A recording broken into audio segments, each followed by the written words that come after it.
사사기 6장 33절부터 40절까지 말씀입니다. 그때에 미디안과 아말렉과 동방 사람들이 다 함께 모여 요단강을 건너와서 이스라엘 골짜기에 진을 친지라.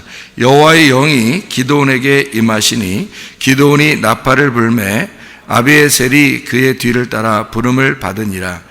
기드온이 또 사자들을 온 므낫세에 두루 보내매 그들도 모여서 그를 따르고 또 사자들을 아셀과 스불론과 납달리에 보내매 그 무리도 올라와 그를 영접하더라. 기드온이 하나님께 여쭈되 주께서 이미 말씀하신 같이 내 손으로 이스라엘을 구원하시려거든 보소서. 내가 양털 한 뭉치를 타작 마당에 두리니 만일 이슬이 양털에만 있고 주변 땅은 마르면 주께서 이미 말씀하신 같이 내 손으로 이스라엘을 구원하실 줄을 내가 알겠나이다 하였더니 그대로 된지라. 이튿날 기드온이 일찍 일어나서 양털을 가져다가 그 양털에서 이슬을 짜니 물이 그릇에 가득하더라. 기드온이 또 하나님께 여쭈되 주여 내게 노하지 마옵소서. 내가 이번만 말하리이다. 구하옵나니 내게 이번만 양털로 시험하게 하소서. 원하건대 양털만 마르고 그 주변 땅에는 다 이슬이 있게 하옵소서 하였더니 그 밤에 하나님이 그대로 행하시니 곧 양털만 마르고 그 주변 땅에는 다 이슬이 있었더라. 아멘. 사사기 6장 33절부터 40절까지 말씀을 우리가 같이 보았는데 이것은 아주 간단한 얘기입니다. 그런데 우리가 그냥 이것을 이게 뭔가 하고 생각하다 보면 이제 잘못 생각하면 또 안 되니까 그래서 요거를 한번 쭉 이렇게 보면서 생각을 해보려고 하거든요. 여러분 이 양털이라고 하는 양털에다가 이제 이슬이 내렸다 하는데 이슬이라고 하는 게 여러분이 생각할 때는 이슬이 좋은 것 같아요? 나쁜 것 같아요? 좋은 거예요. 이슬은 아주 좋은 겁니다. 성경에 이슬이라고 하는 건 아주 좋은 건데요. 이슬이라는 말이 너무 좋아서 옛날에 우리가 강아지를 키울 때 이름을 이슬이라고 했습니다. 그랬더니 이 강아지가 이슬처럼 사라졌어요. 근데 이 이슬이라는 이름이 참 좋은 말이거든요. 이슬이라는 게. 그래서 이슬 그러면 어떻게 해요? 이슬도 하나의 그 촉촉하게 대지를 적시잖아요. 이슬이라고 하는 게 이게 마치 비와 같은 거예요. 그러니까 이슬이라는 것도 위에서 내려오는 거거든요. 근데 나쁜 게 하나 있어요. 성경에. 그러니까 물기는 물기인데 물기가 비도 좋은 거거든요. 위에서 내려오니까. 이슬도 위에서 내려와야 좋은 거예요. 근데 그 물기 중에서 안 좋은 게 있어요, 성경에서. 그러니까 안 좋은 거를 자꾸 좋게 해석을 하면 안 되는 거예요. 그러니까 안 좋은 거는 안 좋게 해석을 해야 되고 좋은 건 좋게 해석을 해야 되는데 이 안 좋은 게 있는데 그게 바로 뭐냐면 안개입니다. 안개가 이 물이 있잖아요. 물 있는 데서 안개가 올라오거든요. 습기가 있을 때 안개가 올라오는데 그 안개는 아래에서 올라오거든요. 그러니까 이슬과 비는 위에서 내려오는 거고요. 안개는 아래에서 올라오는 거예요. 그래서 이 안개는 아래에서 올라오는 아래 말씀을 얘기하는 거고요. 위에서 내려오는 이슬과 비는 위 말씀을 얘기하는 겁니다. 그러니까 위에서 오는 말씀, 이거를 이슬과 비라고 그러는 거고요. 안개는 아래에서 올라오는 말씀을 얘기하는 거예요. 그러니까 요거를 이제 구분을 해서 보면 이슬이라고 하는 게 좋은 말이구나 라고 하는 것을 우리가 이해할 수가 있습니다. 그래서 이슬이라고 하는 게요 성경에 몇 가지가 나와 있거든요. 성경에. 근데 이 성경을 이제 우리가 찾아보기 전에 우리가 여기에 있는 말씀만 우선 한번 보도록 할게요. 여기에 사사기 6장에 나와 있는 이 말씀에서 여기에 보니까 양털을 가지고 시험을 해요. 하나님을요. 근데 이 양털을 가지고 하나님을 시험했을 때 하나님이 그 양털로 시험하는 걸 허락했어요? 허락하지 않았어요? 허락했어요. 허락했다고 하는 거는 하나님의 의도상 여기 성경을 기록할 때에 네가 양털로 나를 시험하고 그래도 괜찮다. 성경에 기록을 할 수 있겠다. 이 말은 만약에 성경에 기록할 수 없을 만큼 성경의 규칙하고 어긋나는 시험이었다면 하나님이 그걸 허락하겠어요? 안 하겠어요? 허락하지 않죠. 허락을 했다는 것은 성경의 규칙상 어긋나지 않다고 하는 것을 말하는 거죠. 그러니까 양털로 시험하는 것이 이 성경의 규칙상 맞다.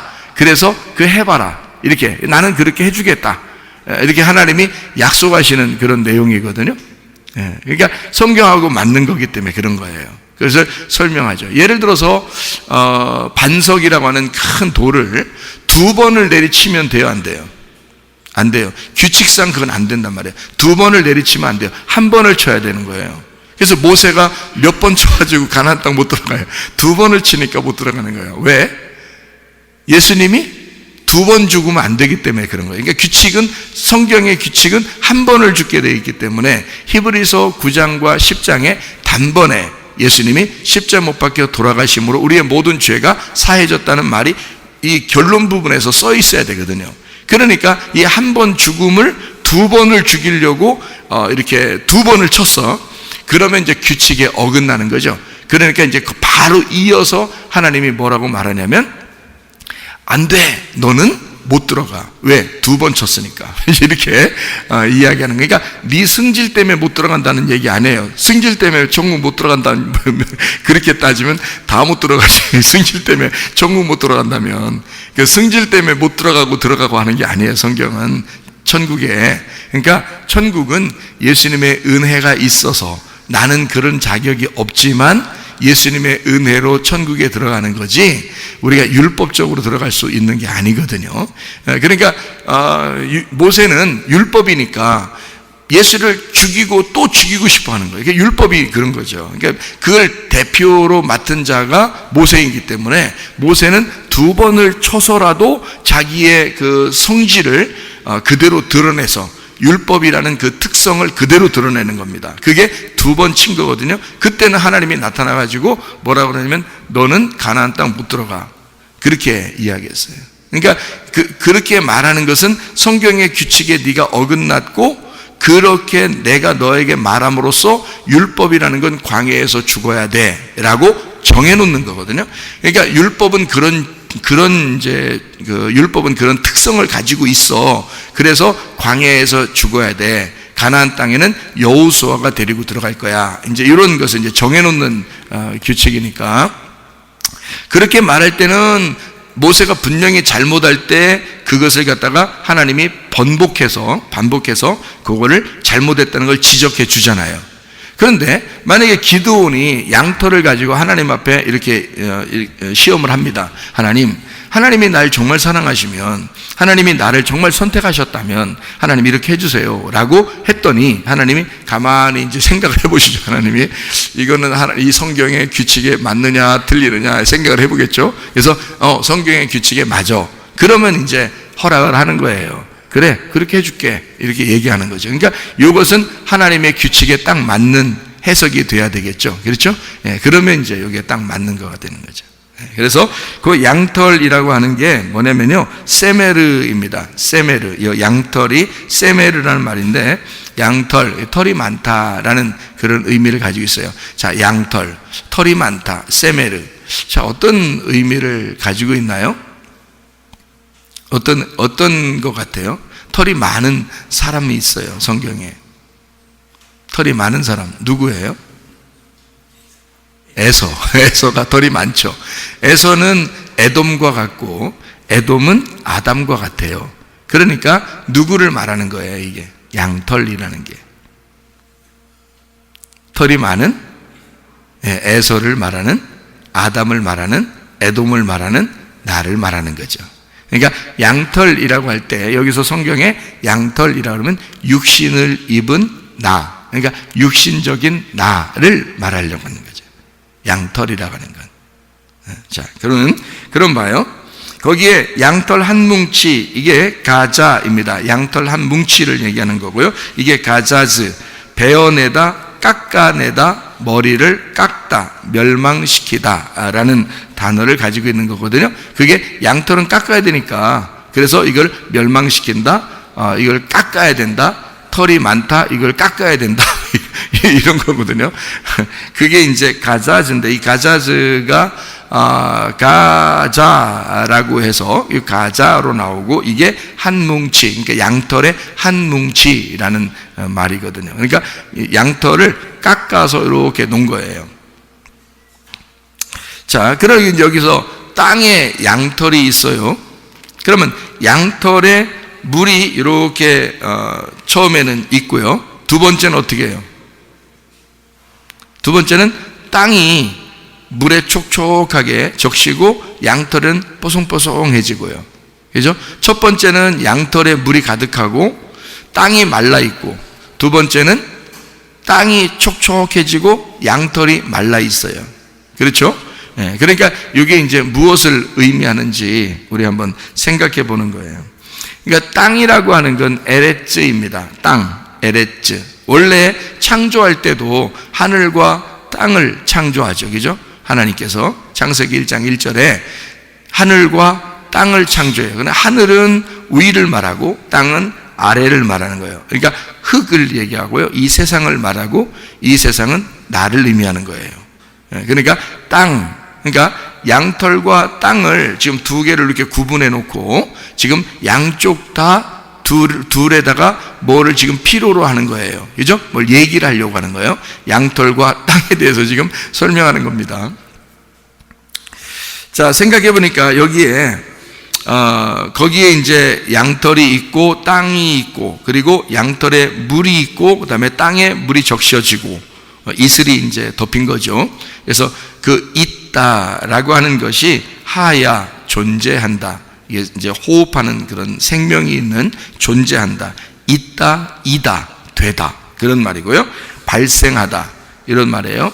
그러니까 있다. 자, 양털이 있는 곳에 있고, 땅이 있는 곳에 땅이 있고, 그리고 거기에 양털에 물이 있고, 그 다음에 땅에 물이 있고, 이렇게 있다 이 말이에요. 거기 마르면이라고 돼 있어요. 성경에 보니까 마르면, 이게 호레브입니다. 호레브라는 단어가 이게 황무한, 가뭄이라는 말이고요, 말랐다는 말이에요. 메마른, 황폐한 이란 말입니다. 가뭄이라는 거예요. 헤레브에서 나온다는데, 이게 헤레브가 가뭄, 칼, 검 이런 단어예요. 그러니까 뭐에서 나온 거냐면, 가뭄이라고 하는 이 황폐한 것은 칼에 대해서 나온 거예요. 칼 알죠? 이 칼. 그래서 이게 하라브인데요. 하라브에서 또 나온 단어인데, 이게 하라브라는 말이 가뭄에 타다, 파멸시키다, 파멸하다, 죽이다, 살해하다, 바짝 마르다, 그런 말이에요. 그러니까 말랐다는 말은 어떤 의미에서 나온 거냐면, 가뭄이라는 단어인데, 말랐다는 말은 가뭄이라는 단어인데 칼에서 나온 거예요. 그러니까 죽이는 거에서 나오는 거예요. 파멸시킨다에 대해서 나오는 거란 말이에요. 자, 이제 무슨 말인지 아시겠죠? 이슬이라는 말이 여기서 탈이라는 단어인데, 이슬, 탈이라는 말인데요, 이게 타랄에서 나온 단어예요.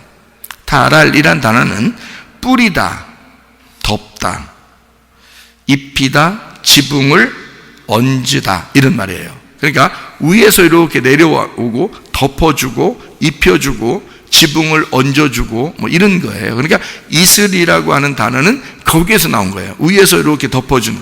덮어준다는 말은 상당히 좋은 의미죠. 여러분 생각을 해보세요. 지붕이 이렇게 덮여 있으면은 비와 바람을 이렇게 막아주죠. 햇빛도 막아주고요. 그죠? 이렇게 집을 이렇게 온화하게 만들어주죠. 그리고 뭐를 덮어준다, 입혀준다, 그 말은 어떤 의미를 가지고 있냐면, 예를 들어서 어떤 사람을 막 미워 죽겠어요. 그리고 막 이렇게 싫어해요. 그런데 하나님의 사랑을 깨달았어요. 하나님의 사랑이 나를 덮어줬어요. 내가 죄를 지었는데 하나님의 사랑이 나를 덮어줬다, 용서를 해주셨다. 그러면 나도 어떻게 해요? 그 미워하는 사람을 용서하고 사랑해주고 덮어줘야 되겠다. 이럴 때 이제 사용될 수 있는, 그러니까 옷이 벗겨져 있는데 옷을 이렇게 입혀줬어요. 옷을 덮어줬어요. 그런 의미를 얘기하는 거죠. 그러니까 덮어주었다, 입혀주었다, 뭐 이런 의미니까 그게 이슬이라는 단어란 말이에요. 이슬이라는 단어. 그러니까 이슬은 굉장히 좋은 거란 말이에요. 비라고 하는 것은 막 이렇게 내려가는 것을 이렇게 말하는 건데요. 비가 위에서부터 막 쏟아지는 거, 이런 것을 비라고 하죠. 그죠? 가는 비가 있고 굵은 비가 있죠. 어쨌든 비는 무조건 좋은 거예요. 위에서 내려오니까. 그래서 비라고 하는 단어는 말씀이라는 율법의 말씀을 비라고 볼 수 있으니까 비처럼 내렸다 이렇게 말하는 건 말씀이 내렸다 이렇게 볼 수 있는 거예요. 위로부터 내리는 말씀이다 이렇게 볼 수 있는 거죠. 이게요. 그래서 여기 이슬이 내렸다 요거를 우리가 좀 생각해 보려고 하는 건데요. 기드온이 양털로 이걸 시험을 합니다. 이슬이 양털에만 있고 땅은 바싹 말라요. 그리고 두 번째 시험을 합니다. 이슬만 마르고 땅에는 비가 촉촉하게, 이슬이 촉촉하게 이렇게 적셔집니다. 그러면 이게 순서가 뭐가 있는 거예요? 이슬이라는 건 뭐를 의미하는 거죠? 위에서 내리는 거니까 말씀을 얘기하는 거고, 율법을 의미하는 거고, 비를 의미하는 거고요. 그게 위에 있는 말씀을 얘기하는 거죠. 위에 있는 말씀은 우리에게 마치 흙은 땅에서 있지만 위에서 내려오는 뭐가 있었어요? 그래서 우리를 살렸어요. 생기가 있었죠. 그러니까 생기가 위에서 내려온 거죠. 아래에서는 땅이 있었고, 그 다음에 그 흙을 통해서 우리가 사람을 만드는데 움직일 수가 없어요. 뭐가 들어가야지 움직이냐면 생기가 들어가야 움직이잖아요. 그러니까 땅이 만약에 다 말라 있는데 이슬이 촉촉하게 내리면 풀이 살아난단 말이에요. 그러니까 광야는 뭐 이렇게 비가 없을 때가 많잖아요. 그러니까 광야죠. 그죠? 그런 광야에 그래도 초목들이 있고 그래도 양들이 살아가고 하는 그 광야에서는 뭐가 필수적이겠어요? 이슬이 필수적이죠. 그러니까 이슬이 내림으로써 살아가는 거예요. 그러니까 광야같이 말라있는 곳에는 이슬이 절대적이란 말이죠. 그 이슬과 같은 것을 성경에서는 말씀, 그러니까 생기라고 말하는 겁니다. 그러니까 생기가 들어와야 사는 거니까. 무슨 말인지 알겠죠? 그러니까 이슬은 단순히 그냥 이슬이 아니라 율법 혹은 말씀, 위의 말씀인데 위에서 내려오는 생기와 같은 것이다. 그럼 생기는 뭐와 같은 거냐면 성령님과 같은 거거든요. 성령님이 내게 오시면서 나를 살리는 거니까. 그 성령님과 같으신 분은 보혜사 성령이 돕는 배필이고 그 돕는 배필인 신랑이 누구냐면 예수님이거든요. 그러니까 이슬이 내렸다, 예수님이 오셨다 같은 말이겠죠. 그러니까 이슬이 내렸다는 것은, 이슬은 여러분이 볼 수 있어요, 없어요? 못 봐요. 이슬은 못 봅니다.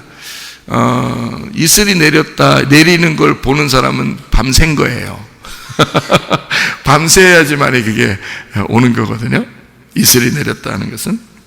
그러니까 이슬 그러면 보통 비 그러면 우리가 이제 뭐 소리로도 듣고 이렇게 알잖아요. 비가 내리면.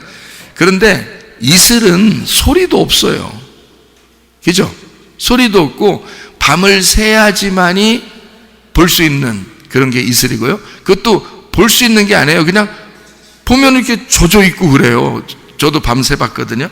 옛날에 학생 때 수련회 가면 꼭 마지막 날은 밤새게 만들어요.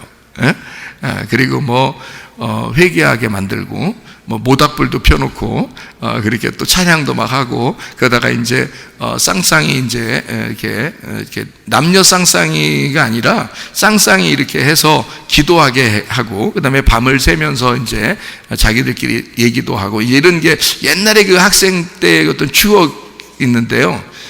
별로 좋은 추억은 별로 없어요. 밤에 이렇게 새 보니까 춥고 이게 보니까 옷이 다 젖어요. 새벽쯤 되면 벌써 옷이 다 젖어 있어요. 그러니까 왜 그런가 봤더니 그게 이슬이었습니다. 이슬.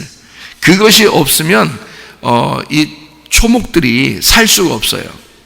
비가 없을 때는. 이게 이슬 때문에 다 사는 거더라고요. 이게 모든 게 생명력을 얻는 게 다 이슬 때문에 그렇더라고요. 근데 이슬이라고 하는 특징이 뭐냐면 보이지 않고 소리가 없어요. 그냥 내리는 거예요. 근데 젖어 있는 거예요. 야, 그러니까 가랑비에 옷 젖는다 그런 말도 있고요. 이슬에 옷 젖는다 이런 말이 있어요. 그러니까 이게 뭐냐면 소리도 없고 뭔가 뭐 특징적으로 뭔가 본 게 없는데, 들은 게 없는데 이상하게 이게 젖어 있는, 그게 이제 이슬과 같은 말씀이에요. 그러니까 이슬은 특징적으로 말하면 알게 오는 게 아니라 모르게 오셨다, 그 말이에요. 그러니까 예수님이 알게 오셨어요, 모르게 오셨어요? 모르게 오신 거예요. 그걸 이슬이라고 표현한 거예요.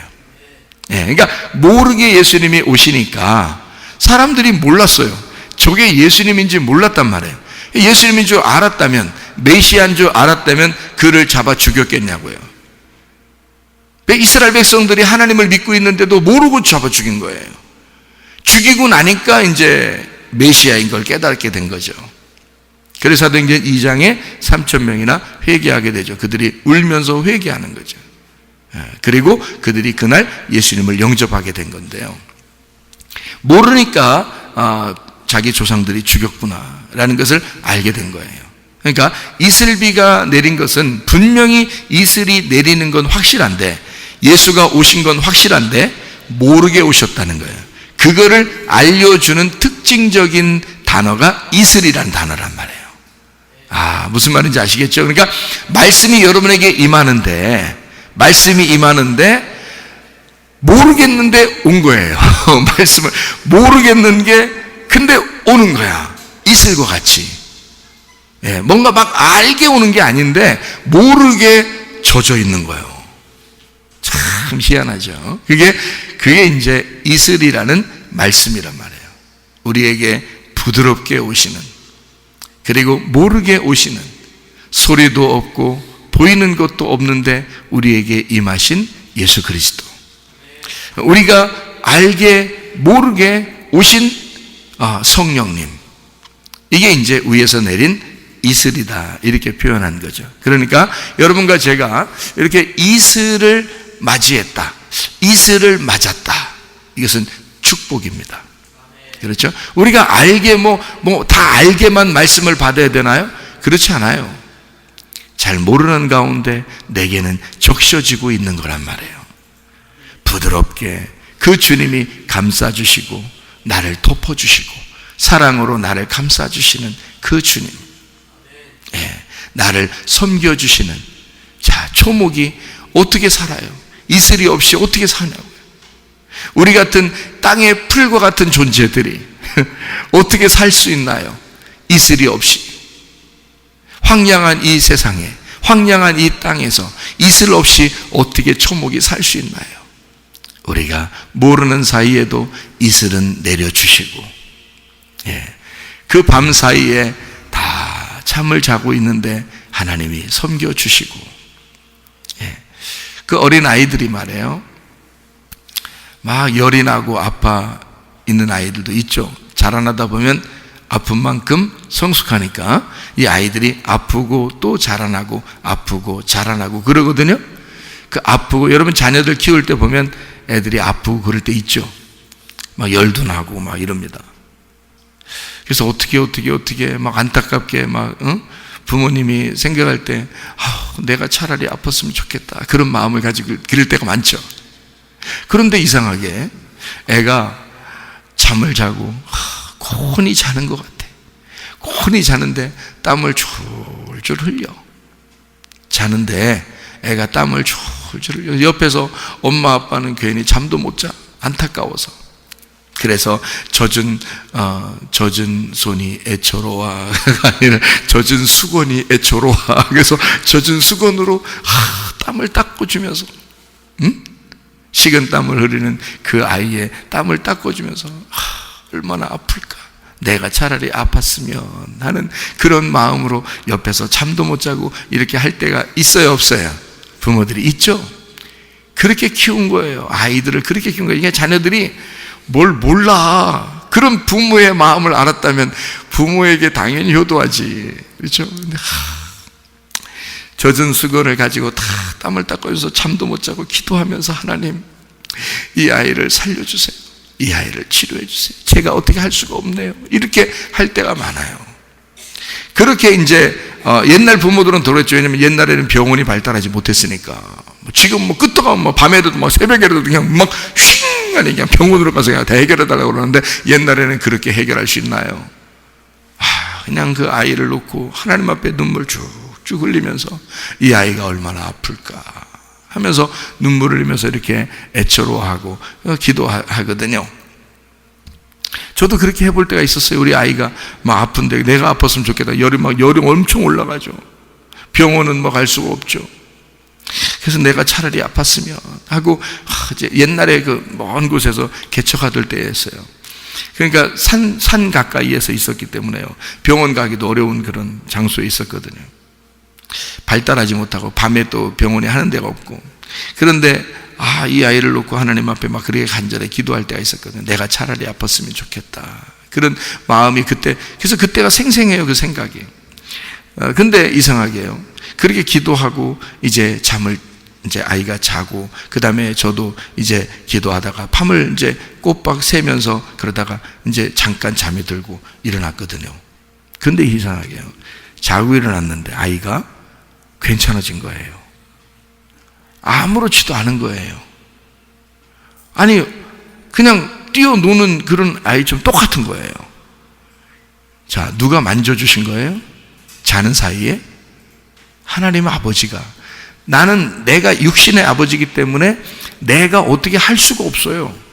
나는 밥을 먹여주는 거, 옷을 입혀주는 거 말고는 내가 할 수 있는 게 없더라고요. 그런 상황이 오니까 내가 아버지로서 할 수 있는 게 없더라고요. 밥을 먹여주고 옷을 입혀주는 거 말고는 할 수 있는 게 없었어요. 이 아이는 말도 제대로 못하는 어린아이였는데. 그러니까 이게 할 수 없으니까 하나님 앞에 기도할 수밖에 없었어요. 열은 막 폴폴 나고 분명히 아프겠죠. 신음소리 내고 그러는데. 근데 자고 일어나니까 없더라고요. 이 아픈 게 다 없어졌어요. 똑같이 뛰어놀아요. 밤에 잠을 자는데 하나님이 치료해 주신 거예요. 어떻게? 이슬과 같이 소리도 없이 부드럽게 이슬과 같이 덮어주신 거야. 그게 이슬의 축복이란 말이에요. 하나님이 그렇게 우리에게 오셔서 하나님이 우리를 그토록 사랑하신 거란 말이죠. 여러분, 자 보세요. 예수님이 이 땅에 오셨습니다. 이 땅에 오셨을 때는 예수님에게만 성령이 충만하십니다. 이 땅에 오신. 그래서 땅은 다 마르고 파괴되고 어둡고 죽어있는 상태에 양털에게만 물이 충만한 거예요. 양털에게만, 예수가 오신 이 양털에게만 물이 충만하고 성령 충만하시고, 그러나 그게 양털로 오신 거예요. 말씀이 육신을 입고 오셨어. 근데 그분에게만 물이 있는 거야. 이 땅은 다 말라있고 이 땅은 다 죽어있고 황폐해 있어. 예수님에게만 물이 충만한 거죠. 그랬더니 기드온이 한 번 더 기도합니다. 하나님, 이제는 양털은 마르고 이 땅은 다 적셔 주십시오. 참 희한한 기도 부탁이죠. 그랬더니 하나님이 오케이, 그렇게 해줄게. 자, 이게 뭘 말하는 거냐면 예수님을 마르게 하고 예수님을 파괴하고 예수님을 죽이고, 그리고 이 땅에 있는 우리들을 다 살리겠다는 것입니다. 예수님이 먼저 오셔서 성령 충만하신 예수님, 말씀이 육신이 돼서 오셔서 그분에게만 하나님의 성령이 있고 그분에게만 하나님의 생기가 있고 그분에게만 하나님의 말씀이 있는, 예수만 생명이 있는 그분이 이 땅에 죽어있는 우리들에게 오셨다고요. 파괴된 우리들에게 먼저 오셨다고요. 그리고 그분이 우리를 위하여 마르시고 죽으시고 파괴가 되셔서 이 땅의 모든 땅을, 우리들을 다 소생하게 하는 생기를 주시고 성령을 주시고 생명을 얻게 하시고 우리를 소생하게 해서 살려주시는 그 말씀으로 성령이 충만하게 만들어 놓으시는, 자기가 죽을 테니 너희들은 살아라.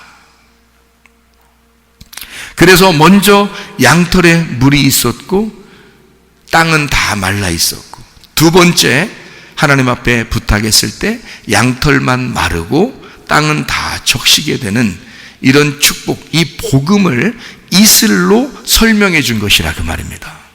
이게 사사기 6장의 말씀이에요. 복음의 말씀을 설명한 거죠. 자, 이슬에 대한 이야기 성경책에 나와 있는 거 몇 가지만 찾아보고 마치도록 하겠습니다. 자, 여기에 보니까요, 이슬이라는 게 성경에 어떻게 나오냐면 창세기 27장을 한번 볼까요? 창세기 27장 28절의 말씀을 한번 보겠습니다. 창세기 27장 28절의 말씀. 하나님은 하늘의 이슬과 땅의 기름짐이며 풍성한 곡식과 포도주를 네게 주시기를 원하노라. 이렇게 되어 있습니다. 그러니까 하늘의 이슬과 땅의 기름짐, 이게 하나님이라는 거예요. 하나님은 하늘의 이슬과 같다, 그렇게 표현하죠. 그리고 민수기를 한번 봐요. 민수기 11장 9절 말씀. 민수기 11장 9절. 밤에 이슬이 진영에 내릴 때에 뭐도 함께 내렸더라? 만나도 함께 내렸더라. 그러니까 이슬과 뭐와 같다는 얘기야? 만나와 같다. 광야에서 이스라엘 백성들을 먹이고 살리는 것과 똑같은 만나가 이슬처럼 내렸더라. 이슬과 같이 내렸더라. 같은 이슬의 단어를 쓴 거예요. 사사기 6장의 이슬의 단어가 같은 단어입니다. 여기 단어하고. 자, 또 여기 신명기 32장을 한번 봐요. 신명기 32장 말씀. 신명기 32장 2절의 말씀을 보니까 이렇게 되어 있어요. 내 교훈은 비처럼 내리고 내 말은 이슬처럼 맺히나니 연한 풀 위에 가는 비와 같고 채소 위에 단비 같도다. 이렇게 되어 있습니다. 자, 여기 말씀이라고 하는 말씀이 이무라 아마르라는 이게 말씀입니다. 하나님이 말할 때의 말씀을 얘기하는 거예요. 우리에게 전달된 말씀을 얘기할 때 이 말씀이라고 하는데요, 그게 이슬처럼 맺힌다 그랬거든요. 그 이슬이라는 게 이슬, 탈할, 뿌리다, 덮다, 그렇게 덮어준다, 입혀준다, 지붕을 얹어준다, 이렇게 위에서 덮어주는 것을 말하는 것이죠. 교훈이라는 말이 나오는데 이게 교훈이 비처럼 내리고 라는 말이에요. 교훈. 이 교훈은 라카흐라는데 취한다, 빼내 가져오다, 데리고 오다라는 말이고요. 이게 마타르, 비가 내린다라는 그런 단어를 썼습니다. 여기에 그것은 가는 비와 같고 단비와 같다라고 되어 있는데요, 가는 비라고 하는 날이 사이르라는 소나기입니다. 수염소 털 많다, 그래서 털이 이렇게 많죠. 그러니까 막 비 내리는 게 무슨 털과 같이 쭉 이렇게 내리는 그런 것 같이 그런 소나기를 의미하는 게 그게 가는 비라고 그러는 거예요. 가는 비. 단비라는 게 라비브, 소나기를 말합니다. 이것도요. 카레브, 접근하다, 카라브, 접근하다, 합세하다, 비가 많다라는 말이에요. 그러니까 많이 합세해가지고 막 내리는 그런 비를 말하는 거예요. 비는 많이 내리는, 알게 오는 것을 말하는 거죠. 우리에게요, 알게 오는 것. 근데 이슬은 어떻게 해요? 덮어주셔. 모르고, 소리도 없는 것 같고, 들리는 소리도 없고, 보이는 것도 없는데, 하나님은 우리를 덮어주시고 사랑해 주시고 우리와 함께 하시고 그 말씀을 우리에게 주시는 그 말씀, 이게 이슬이라는 거예요. 하나님은 이슬과 같다, 그렇게 말씀하는 거죠. 무슨 말인지 아시겠죠? 그 말씀이 이슬과 같다. 자, 우리 신명기 33장 13절 말씀에 보니까 이렇게 요셉에 대해서 말하는데요, 요셉을 축복하는데 이렇게 합니다. 요셉에 대하여 일렀을 때 원하건대 그 땅이 여호와께 복을 받아 하늘의 보물인 이슬과 땅 아래에 저장한 물과, 이게 요셉의 복이에요. 하늘의 보물과 같은 이슬을 내려주겠다. 그게 요셉의 축복입니다. 여러분도 요셉의 축복 받을 수 있습니다. 어떻게 해요? 하늘의 보물과 같은 이슬을 받으면요, 그 말씀을 받으면 여러분도 요셉의 축복을 받은 거란 말이죠. 그게 이슬의 축복이다라는 말이거든요. 자, 우리 시편 한 구절 읽고 마치도록 하죠. 시편의 110편 3절의 말씀을 한번 보면요. 시편 110편 3절의 말씀. 자, 뭐라고 되어 있냐면, 주의 권능의 날에 주의 백성이 거룩한 옷을 입고 즐거이 헌신하니 새벽 이슬 같은 주의 청년들이 주께 나오는도다. 이게 말이에요. 이슬을 뭐라고 지금 표현한 거예요? 새벽 이슬과 같은 주의 청년들이다. 여러분, 오늘 교회에 나오신 분들은 연세에 불문하고 새벽 이슬과 같은 자들이다. 하나님 보실 때 새벽 이슬과 같은 주의 청년이라. 이슬을 받는 자들, 이슬과 같이 내리는 자들, 이슬과 같은 자들은 바로 주의 청년들이다. 여러분, 나이는 숫자에 불과한 거죠. 여러분은 새벽 이슬과 같은 주의 청년들이라는 거죠. 하나님 우리를 그렇게 보신다는 거예요. 그러니까 작년보다 오늘이 더 건강할 수 있는 겁니다. 재작년보다 오늘이 더 청년 같을 수 있는 겁니다. 왜요? 하나님의 이슬을 받으면요. 하나님의 이슬을 받는 자들은 새벽 이슬과 같은 주의 청년들이 되기 때문에 그런 거예요. 그거를 주의 청년, 그걸 새벽 이슬과 같다 그렇게 말해요. 시편 133편 3절의 말씀입니다. 헐몬의 이슬이 시온의 산들에 내림 같도다. 거기서 여호와께서 복을 명령하셨나니 곧 영생이로다. 헐몬의 이슬 같은 복, 그게 영생이래요. 그 복이 우리에게 임한다는 겁니다. 이슬과 같은 그 복, 영생이라는 그 복이 우리에게 알게만 오는 게 아니라 모르게, 우리에게 모르는 그 이슬과 같이, 나는 아파서 잠을 자고 있는데 하나님은 나의 그 아픔을 아시고 하나님이 그걸 덮어주시고 하나님이 그걸 치료해 주시는, 우리는 모르는 사이에 하나님이 나를 사랑하시는 그 이슬과 같은 복, 나는 죄인인데 라고 고백하는 그 죄 가운데 고통스러워하는 나를 하나님이 사랑으로 덮어주시고 하나님이 우리에게 이슬과 같이 복을 내려주셔서 내가 너에게 영생이 될 거야, 내가 너를 사랑할 거야, 나는 너를 사랑하고야 말 거야, 나는 너를 절대 파괴하지 않아, 나는 너를 절대 멸망시키지 않을 거야, 나는 너를 절대 마르게 하지 않을 거야, 나는 너를 죽게 하지 않을 거야, 나는 너를 이슬을 내려서라도 너에게 생기를 주실 거야, 나는 너를 살려줄 거야, 나는 너의 성령이 될 거야, 나는 너를 보호할 거야, 나는 너를 새벽 이슬과 같이 충만하게 너에게 내려줄 거야. 그래서 결국 너를 마르게 하지 아니하고 너에게 생명을 주고 살려줄 거야. 그 하나님이 여러분과 저의 하나님이십니다. 그 아버지 하나님 안에서 건강하고 안전하고 평안하고 행복하시기를 바랍니다. 우리 하나님 아버지의 사랑과 은혜를 감사를 드립니다. 아버지, 새벽 이슬과 같이 우리에게 복이 임하게 하시고 새벽 이슬과 같이 주의 사랑이 우리를 덮게 하셔서 진실로 우리 하나님 주의 사랑을 입은 주의 청년들이 하나님 앞에 나오게 도와주심을 믿습니다. 평생에 하나님 주님과 함께 동행하다가 주님 만나게 도와주시옵소서. 주님께서 너를 복주시고 너를 지키시기를 원하며 주님께서 그분의 얼굴을 내게로 향하사 내게 은혜 베푸시기를 원하고 주님께서 그분의 얼굴을 내게로 향하사 내게 평강 주시기를 원하노라. 이제는 우리 주 예수 그리스도의 은혜와 하나님의 사랑과 성령의 교통하심이 교회와 가정의 영원토록 함께할지어다. 아멘.